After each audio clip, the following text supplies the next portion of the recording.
Hello, you wonderful human. How are you doing? So, I have a question for you. Do you have anybody in your life who is this calm, composed, always put together person? I don't have a lot of people in my life who are very calm and put together always.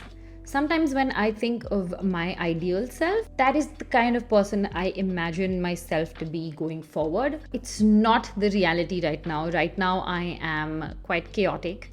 I am slightly all over the place. I get anxious from time to time because of my workload. I think a lot of you will relate more with this version of me than the ideal version of me, which is, well, always put together. So, in the past few months, I have been trying to figure out why we tend to feel chaotic, why we tend to feel like life is not stable and it's not grounded, it's moving by too fast. And the major reason, of course, is stress. The issue, though, is that when we think about stress, we equate it to the bigger problems in life. We think about that job switch, or maybe getting fired from a job, breaking up, or having tensions in your relationship, or moving houses, the big things in life that tend to be chaotic and stressful. But stress can also be caused by the little pressures of life if they are not kept in check every day. So that pile of dirty dishes in the sink that maybe your husband was supposed to do, or that constant interruption caused by kids when you're trying to focus on work and you're just not able to. If these keep happening every single day and we don't tackle them on a regular basis, they keep building up eventually till you reach a snapping point where your mind can't mentally take the load anymore. And it's these little stressors building up that actually make life feel more chaotic than it really is. Now, I may not be the picture perfect version of an adult having my life put together at all times every single day, but I do think I have developed enough practices and coping mechanisms to deal with these kind of stressors on a very regular basis. Habits and practices that help calm me down, habits and practices that help keep me grounded. So, as and when such chaos, such tiny little things that disrupt your flow on a day to day basis arise, I'm able to deal with them and get back to a state of balance fairly quickly. And these are the ones that I want to share with you today. So, let's get to it.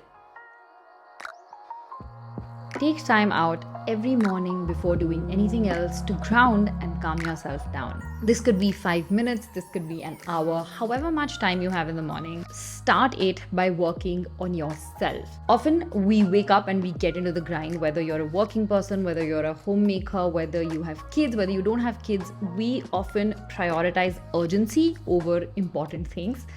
And that is one of the biggest causes for me that leads to chaos. I came across this quote on Instagram which really resonated with me, and that was, work for yourself in the morning before you work for anyone else. On most days, for me, this looks like sipping my iced coffee with a good book in the morning in complete silence, not talking to anybody. On some days, it is doing yoga, going to the gym. On other days, it's just stretching at home. Whatever it is for you, just takes that time out, 5, 10, 15 minutes in the morning to yourself, to do things for yourself before you start the rest of the day. And it makes a massive difference. Morning pages. Now, the second thing that I have fairly recently started doing regularly is something called morning pages. It's a journaling practice where you just sit down in the morning and jot down whatever comes to your head or whatever is the predominant thought of yours during the morning at that particular time. And it doesn't take more than 5 minutes, 5-10 minutes at max. And I do it digitally. I journal digitally completely. I tried doing it with a pen and paper journal in the past, and I have maintained a couple of journals, but it's just a lot of friction for me and that habit doesn't stick. So I now stick to the Day One app, which is a journaling app, and it's absolutely beautiful. So I just sit down, spend 5-7 minutes in the morning before I start working and after I do my morning routine to just get all of my thoughts out on paper so that I'm starting with sort of a clean slate. And this practice has apparently helped a lot of people. So if you do face a lot of stress and anxiety driven work in your life, you might want to try this and find it helpful. Limiting stimulation.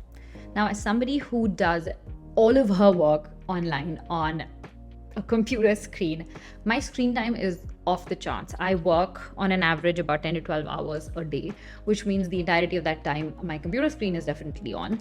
Then I obviously do spend a little bit of time on my phone, so that's additional 2.5, 3 hours of screen time. So in total, I am just getting a lot of screen time. The problem with this is lot of stimulation for the mind. And the brain is not built for this kind of stimulation, which is why if you are spending a lot of time on a screen or in front of a screen, it can feel super, super overwhelming. And that is what happens on several days during the week. So I have put in place a couple of practices that kind of help me limit this. The first one is, of course, not operating multiple screens at the same time, which means focusing only on one task at one time. The second is adding night shift on all my devices all the time, unless I'm editing a video and I need to see the true colors of the video. And the third, of course, is trying to limit my screen time on my phone. So right now, for me, doing it on my laptop is not possible to that extent because a lot of my work happens through there.